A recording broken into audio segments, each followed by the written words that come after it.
Hey guys, Tyler here for the channel today with my 2019 Chevrolet Silverado. Today we will be installing a K&N cold air intake system.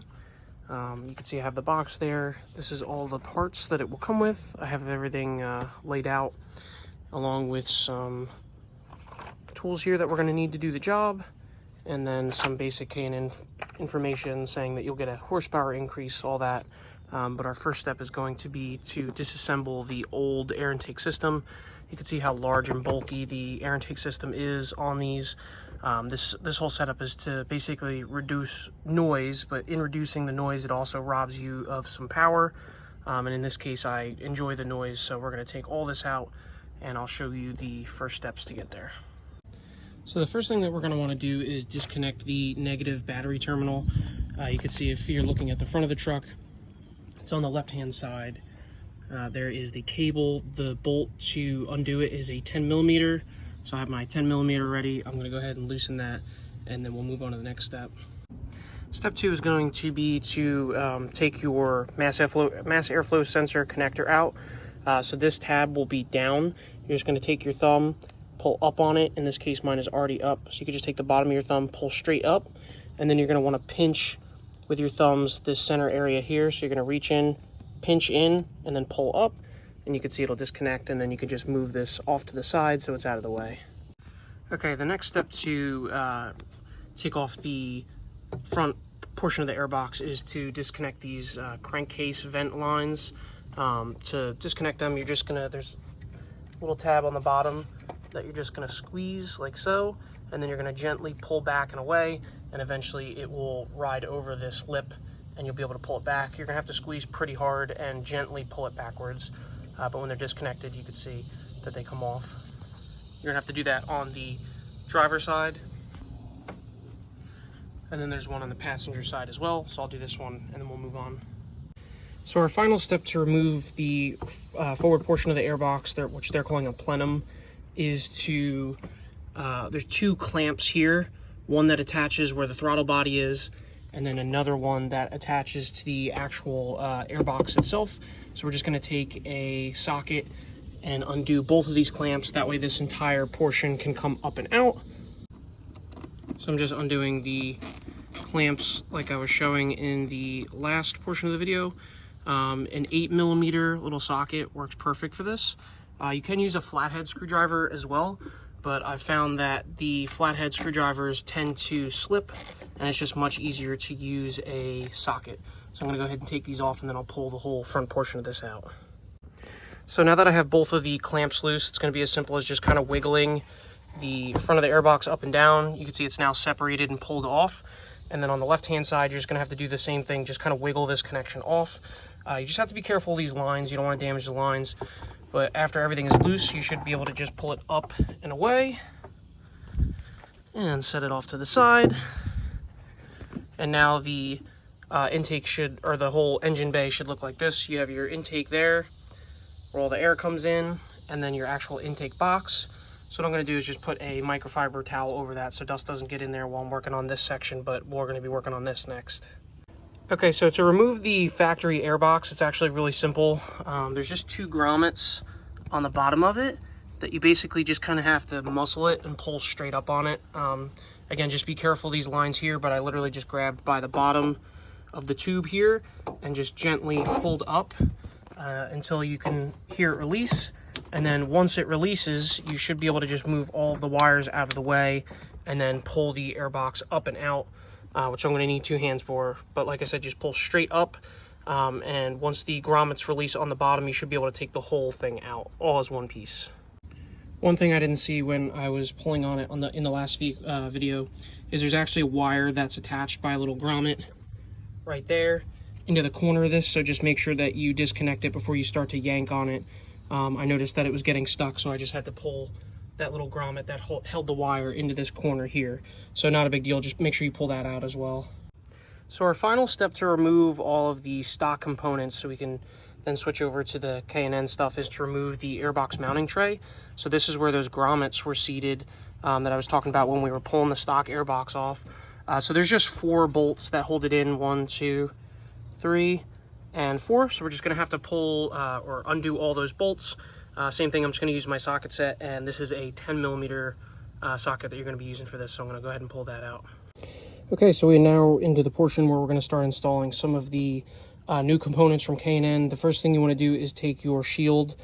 This is where the actual filter itself will be sitting, and you're going to want to add the weather stripping, or whatever you want to call it, seal that they give you. The seal is going to help keep some of the hot air out from the engine. Make sure that you're only getting cooler air, which is going to be pulling through the hole in the fender there. So you want to add this seal all the way around. You don't want to add it to the bottom where the screws are. You're going to run it along the top portion. As you can see there, it'll run all the way down and around to the bottom. And then once you have it like that, we're going to go ahead and install it. So I have the heat shield popped in there now. Honestly, this is the trickiest part of the install so far, just because you have to get this shield down into here, and there's a lot of lines and stuff in the way. You want to just take your time, kind of put it in on an angle and slide it into its final position here. And then you can see it has holes that line up with the old holes from the old mounting plate of the old intake. So you can see there's a hole there, there's a hole there, and then there's one over there that I have to adjust a little bit so it sits correctly. But you're going to use 3 of the 4 old bolts to now lock this shield into place. So I'm going to go ahead and put those bolts back in. So now that we have our airbox installed, we have our 3 bolts put back in nice and tight. We're going to move on to the air filter to install that portion. So you'll have this piece here. This piece you're just going to slide into the filter, and then there's going to be a band clamp here that you're going to tighten, which you're going to use a 8 millimeter socket for that. I'm leaving the bag on the filter for now just because these are oiled and the oil gets everywhere. But once I actually do the install, I'm going to take everything off, that way you can breathe. But for now, I'm going to leave the plastic on so it doesn't get oil all over everything. So next you can see there's 2 holes on the plastic piece that we just installed into the filter. So this is going to hold everything together. So there's 2 holes right there. Those 2 holes, we're going to stick a screw from the outside, screw it into the filter on the inside. So you can see they provided, there's going to be 4 screws that look like this, but we're going to use 2 of them. They're going to come from the outside there and screw into the filter on the inside. So I'm going to go ahead and do that real quick. So I now have my filter installed. You can see I have my 2 bolts that were provided. They went through the outside of the heat shield like I was talking about, and then they're going to screw into the back of that plastic collar for the filter. And like I said, I'm just leaving this on for now to keep the oil from getting on everything. But now we're going to move on to the next step. Leaks or anything. So our next step is going to be to install one of the rubber couplings like this onto the intake manifold around this portion here. The one thing that you want to watch out for is in the instructions it says if you have the 5.3, which this motor is, you want to use the 08497 instead of the other one, which is a 08418. That's for the 6.2 liter V8, the bigger of the 2 engines that comes with this truck. So just make sure if you have the 5.3 you're selecting the correct coupling, because if not, it will not fit correctly around this. It will most likely be too large and you won't be able to tighten it down properly and get a good seal. So I'm going to go ahead and pop this on. You're also going to need a clamp for this. So basically the way it'll work is this will slide over that portion, and the clamp will go around there, and then you'll tighten it down. That way it makes a nice tight seal around the intake. That way you're not getting any leaks or anything. Okay, so I've kind of completed 2 steps in one here. I put the coupling onto the intake manifold and everything. You can see I have it tightened down.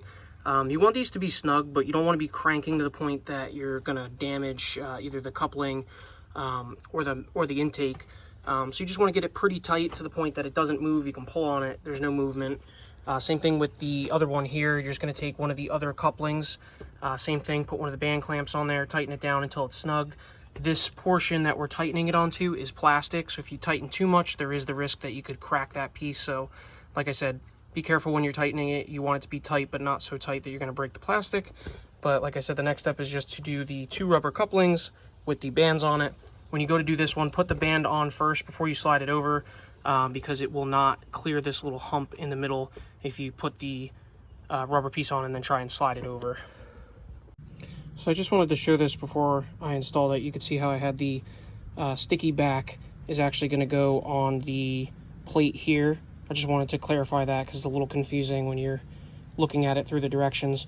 So the sticky part where the white seal was, that's going to be, the sticky part is going to be down against this plate, and then that will secure to the actual tube itself. So I'll show that in a second. Okay, so I had to do a small portion of this off camera, but basically you want to remove the mass airflow sensor from your old airbox. There's 2 screws here. They're going to be a T15 or Torx 15 bit that you need to take them out. Make sure that you're using the correct bit. If you use one that's too small, you could strip the screw on this. And then you want to install that mass airflow sensor into your new intake tube, like I have it here. The one thing that you need to be really careful about is that if you look in the instructions, it tells you to secure the mass airflow sensor in a certain direction. So make sure you're following step 18 on this, because if you put it in backwards, the computer will read the air readings incorrectly and the truck will run like garbage. So just make sure that you're doing that correctly. But as you can see, they install or they supply new screws. You don't want to reuse the old screws when putting the mass airflow sensor in here, so you can see how it's supposed to be set up for now. So that's the next step. One of the final steps that we're going to do to our intake tube here is to install the threaded barb attachments into the bungs on the tube. So you can see that I've just kind of screwed them in here. I did use a wrench to get them in there a little bit. The directions show them all the way in, but you could, as you can see on the inside of this one, it is in there a decent amount, and they started to get tight. I didn't want to snap them, so mine are hanging out a little bit, just because I did not want to strip or break these plastic pieces. So the last step before we actually install the tube into the truck that the directions doesn't even talk about is initially these pieces here that came off, that attached to the plellum, or however they were, whatever they were calling it, the front of the airbox. These actually need to be removed as well. So it's just a clip on the bottom. Same thing, you're just going to push down and pull up. And then same thing on the driver's side of the truck as well. You can see this one is still in there and it's snug. You're just going to push down on that portion and pull straight up. And that's where our rubber tubes that they have supplied are going to connect. So I'll go ahead and take those off and I'll pop everything on, show you what it should look like. Okay, so I have the tube in both of the gaskets. I haven't tightened anything yet because I just wanted to show you. I led with this side, so I slid this side into the gasket here. Getting this side in was kind of a pain in the butt just because of the angle that it's at. So I had to take a screwdriver and just gently run it around the edge underneath the gasket to help that plastic tube just slide in as I was gently pushing in. So that's just a heads up. This is not going to fit perfectly. You're going to have to wiggle it in a little bit. But once you get the band tightened down over the top, it should lock everything in and should fit perfect. So I'm going to go ahead and tighten everything. Okay, so for the very last step, I have reconnected the mass airflow sensor connection. You want to make sure that you slide that over and then push this red latch back down. That will lock this connector into place so it can never move. I have installed the rubber hoses to the inlets on both sides of the engine. The left-hand side goes to the left-hand side. The right-hand side, where it comes into the intake manifold, goes to the right bank, as you can see there. And then also don't forget to reconnect your negative battery terminal. If you don't do that, nothing's going to happen with the truck. So I'm going to go ahead and just start the truck up, let everything run for about 5 minutes, let it get used to the new setup. If you guys have any questions, drop them down below. I'll have already included some before and after sounds to show you the difference. Don't forget to like and subscribe for more content for the Silverado and other mechanical stuff. Thanks, guys. Have a great day.